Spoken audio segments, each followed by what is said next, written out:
ஒரு விஷயம் வரும் வந்து லைட்டாக தேனும் கொஞ்சம் இதுவும் வந்து பார்த்திங்கன்னா கொட்டி கடந்தது. இப்போ வந்து அரிசிலாம் இருக்கும் இல்லையா, அந்த அரிசி ப்ளஸ் கொஞ்சம் பெரிய அரிசி கொஞ்சம் இருந்துச்சு. அது என்ன அரிசின்னு தெரில, பட் கமெண்ட் பண்ணிட்டு போங்க யாருக்கெல்லாம் தெரியுமோ.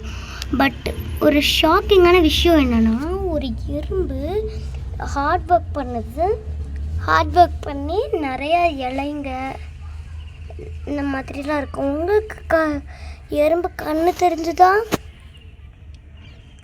எங்கே போகுதுன்னு சொல்லுங்கள்.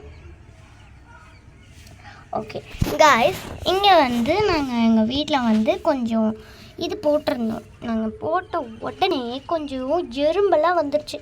எங்கள் அம்மா வேறு சொன்னாங்க, பாவம் அந்த வெயில் காலத்தில் வந்து சேமிக்குது. நம்ம வந்து போய் சொல்லலை, வந்து ரொம்ப வெயில் கூட அடிக்குது ரொம்ப. ஸோ அதனால் இப்போ நான் வந்து பார்த்திங்கன்னா எல்லாமே இப்போவே சேமிக்க ஆரம்பிக்கும். உங்களுக்கு தெரியுதா இல்லையான்னு எனக்கு சுத்தமாக தெரியல, பட் யாருக்கெல்லாம் தெரியுதோ கமெண்ட் பண்ணுங்கள். தேங்க்ஸ். ஸோ யாருக்கெல்லாம் இந்த மாதிரி நடந்திருக்குன்னு கீழே கமெண்ட் பண்ணுங்கள்.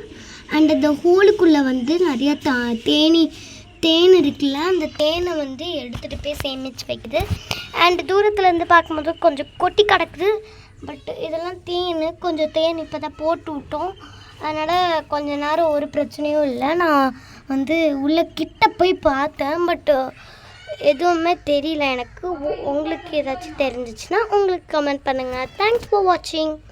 ப்ளீஸ் சப்ஸ்கிரைப் பண்ணுங்கள், இவ்வளோ எஃபோர்ட் எடுத்து போடுறோம் வீடியோ. ஸோ தேங்க்ஸ் ஃபார் வாட்சிங் அண்ட் சப்ஸ்கிரைப். Bye bye.